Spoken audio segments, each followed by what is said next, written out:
Gilbert Sinoué, bonjour. Bonjour Philippe. Vous publiez un livre qui a pour titre L'Envoyé de Dieu, donc aux éditions de l'Archipel. Et je voudrais bien savoir les raisons qui vous ont conduite à vous intéresser au prophète Mahomet. Écoutez, par le passé, j'ai beaucoup traité de grands personnages. Les grands destins me fascinent, en règle générale. J'ai traité de Gandhi, il n'y a pas longtemps, Jésus, Nasser et d'autres. Et je pensais que un personnage comme Mahomet était incontournable, surtout de nos jours. Il faut savoir que cet homme inspire quand même près d'1,2 milliard de personnes. Et passer à côté de sa vie, si j'ose dire, est impardonnable pour un historien. Oui. Donc j'ai pensé que c'était absolument essentiel. En fait, c'est pas tellement moi qui ai pensé à écrire ce livre. Je crois que ce livre est venu à moi tout naturellement. Il faut dire que vous avez vécu en Égypte. J'ai vécu en Égypte et j'ai vécu en terre musulmane. Je connais assez bien cette région du monde. J'ai vu l'évolution d'une faction de l'islam. Et j'ai voulu absolument comprendre si cette faction-là s'inspirait véritablement de la vie de ce grand personnage que fut Mahomet. J'imagine qu'il faut se préparer quand on écrit un livre comme celui-là. Il y a beaucoup de sources, non? Il y a, paradoxalement, effectivement, il y a beaucoup de biographies sur Mahomet. Mais si on cherche à faire un travail absolument rigoureux, il n'y a en fait que 2 biographies, mais si j'ose dire, 2 en une. La première a été écrite par un personnage qui s'appelle Ibn Ishaq, plusieurs années après la mort du prophète. Il n'y a eu que 5 exemplaires manuscrits. 4 d'entre eux ont disparu. Le dernier a été récupéré par un autre personnage, syrien, si ma mémoire est bonne, qui s'appelle Ibn Hisham. Cet homme-là a eu ce manuscrit original entre les mains, qui lui était fondé sur les traditions orales. Il avait connu des témoins qui lui ont raconté le quotidien de la vie de Mahomet à la Mecque et à Médine. Donc Ibn Hisham avait ce manuscrit, si j'ose dire, authentique, une sorte de Bible. Il s'est appuyé là-dessus, mais il a aussi ajouté son grain de sel. Il a modifié des choses, ajouté d'autres passages.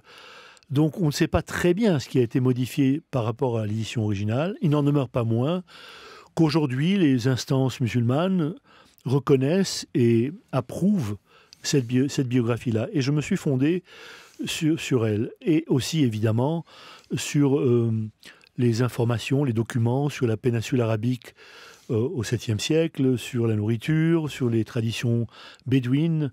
Et donc, en fin de compte, c'est un tout.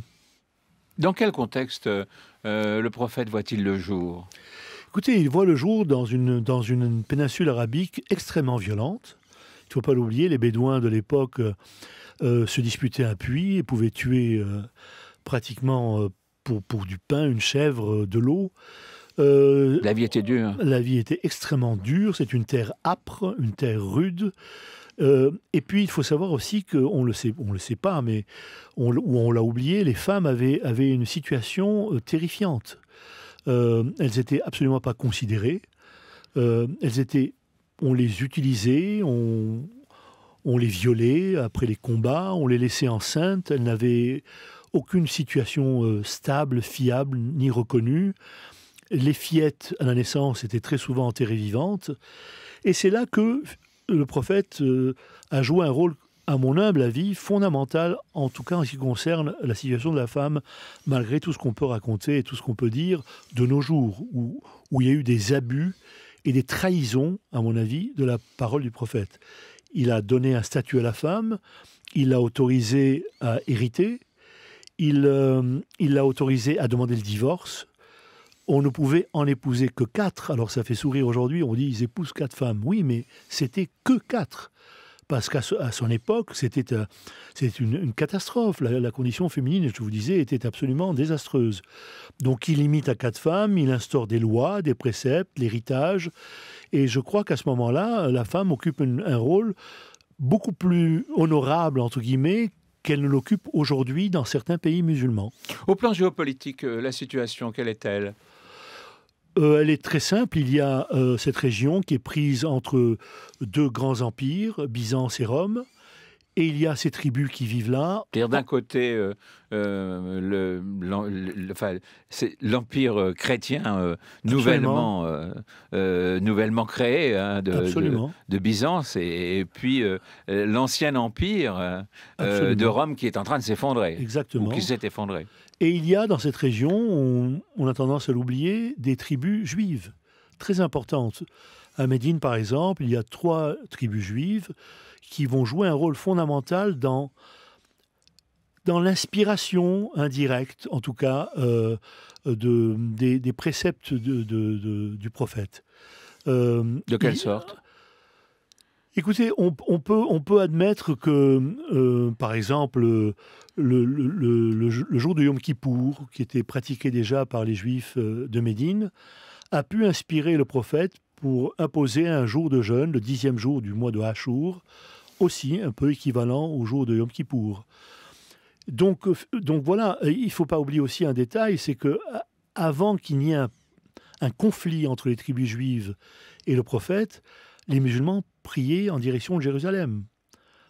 C'est un détail important. Puis il y a eu un conflit entre lui et les tribus juives, et on a décidé de prier en direction de la Mecque. Mais l'islam se met en place immédiatement avec l'avènement et les voix qu'entend le Mohammed? Absolument pas, ce fut un combat. Au départ, on a affaire à un homme qui prêche le monothéisme, la religion d'Abraham en quelque sorte, et il est évidemment persécuté. On ne supporte pas qu'il remette en question les vieux dogmes. Il faut préciser qu'il y avait à peu près 350 idoles à la Mecque, qui étaient vénérées autour de la fameuse Kaaba. Le pèlerinage existait bien avant le prophète, sauf qu'on vénérait des idoles. Donc, il va essayer de prêcher le monothéisme, sa vision du monde, et là, il va se retrouver confronté à des adversaires redoutables qui vont persécuter son entourage à défaut de pouvoir le persécuter lui-même. Pourquoi ? Parce qu'il était protégé par son oncle. Et dans les traditions claniques, quand on est protégé par quelqu'un d'un membre de la tribu, on ne peut pas le toucher. Alors que les autres étaient des hommes qui n'étaient pas protégés. Donc il va être persécuté, et puis quand son oncle va mourir, il sent qu'il est en danger de mort, et donc il est obligé de partir, et c'est la fameuse année de l'Hégire, où il va partir à Médine. Et donc à ce moment-là, il n'a pas d'autre choix que de prendre les armes. Oui, de se défendre. Il doit se défendre, puisqu'il sait que les gens de la Mecque vont débouler et vont essayer d'exterminer cet homme et ses disciples. Que sait-on exactement de sa vie? Parce que il y a eu un certain nombre de livres publiés depuis le début de l'année en France autour des femmes, des enfants du prophète. Que sait-on exactement de sa vie? Écoutez, on en connaît beaucoup plus que les grandes lignes. Il y a eu beaucoup de traditions orales, on a beaucoup transmis ce qu'on appelait par exemple les hadiths, les propos qu'il a tenus. Il y a eu des témoins oculaires. Bon, évidemment, comme toujours, les témoins oculaires, des dizaines d'années plus tard, ne sont plus aussi fiables ou ont disparu. Mais on sait les grandes lignes de manière absolument formelle. On sait à quelle époque il est né, on sait qu'il a été orphelin, on sait qu'il s'est marié avec cette commerçante extrêmement riche qui était Khadija. On connaît à peu près son mode de vie, ses habitudes alimentaires, on sait à peu près quel plat il préférait. On a les grandes lignes. Et on a affaire là à un homme qui va imaginer tout de suite une nouvelle religion en opposition avec la religion juive et la religion chrétienne qui apparaît tout juste finalement. Eh bien, figurez-vous que non. Au départ, il est très écuménique. C'est-à-dire que pour lui, il y a un syncrétisme total entre la religion juive et la religion chrétienne. La preuve étant, c'est que si vous lisez le Coran, vous vous apercevrez qu'il cite Abraham. Il dit même cette phrase étonnante, « Qui peut donc renier la religion d'Abraham, sinon l'insensé ?» Donc il y a Marie, il y a Joseph, il y a Moïse. Il admet complètement ce qu'il appelle les gens du livre. Et il estime qu'il faut les traiter de manière honorable, qu'ils sont infiniment respectueux. C'est pour ça qu'aujourd'hui, pardonnez-moi, lorsqu'on voit la haine de certains à l'égard des gens du livre, qu'ils soient juifs ou chrétiens, qui cherchent uniquement à les décapiter ou à les assassiner, ils sont en parfaite opposition avec les préceptes du prophète, en totale opposition. Est-ce que ça n'est pas difficile? Votre livre est un livre important, Gilbert Sinoué. Est-ce que ça n'est pas difficile d'être entre un petit peu la fiction, enfin entre la fiction et en même temps la biographie pure, l'histoire, la vérité? Il y a la biographie pure à laquelle je n'ai absolument pas changé quoi que ce soit, mais pour rendre le livre plus facile, parce que je pars du principe que les sujets difficiles, on les transmet à travers le roman, il y a une partie romanesque. J'ai imaginé un jeune homme qui, 40 ans après la mort du prophète, cherche à savoir qui était véritablement cet homme. Il va traverser la péninsule arabique, retrouver un compagnon, un vieil homme qui, lui, a côtoyé le prophète de manière pratiquement quotidienne. Et ce jeune homme va aller le retrouver et lui dire « Raconte-moi, dis-moi qui était véritablement cet homme, quel était véritablement son enseignement, quelle était sa vie ?» Merci beaucoup, Gilbert Sinoué. Donc voilà, je rappelle le titre de votre nouveau livre, L'Envoyé de Dieu, une vie du prophète donc Mohammed, publié aux éditions L'Archipel, un livre qui vient de sortir et qui, comme vous le soulignez à l'instant, est un livre dans lequel finalement il y a très peu de fiction et beaucoup de vérité. Voilà. Merci beaucoup, Gilbert. Merci Philippe.